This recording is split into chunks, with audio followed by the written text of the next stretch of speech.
So how do you progress to doing actual push-ups? So I know many times people will revert to doing push-ups from their knees as their regression from a typical push-up. In my experience, that is not a great regression. Reason is, I've never seen anyone go from a knee push-up to a standard push-up. Never. I've never seen that transition because it almost feels like a totally different exercise.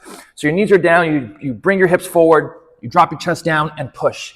It is so easy in compared to an actual push-up that it feels like a different exercise entirely.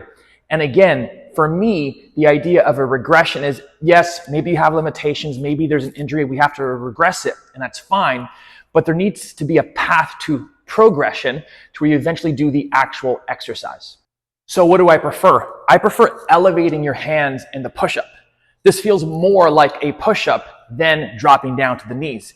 So now I place my hands on any sort of box, step, or platform on my toes. Most of my weight is on my hands, lower the chest, and push.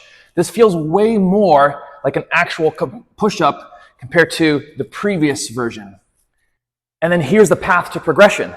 The higher your hands, the easier it is. So as I turn this to a lower position, I can then get better at this height. As I get better at this height, I bring it even lower from there.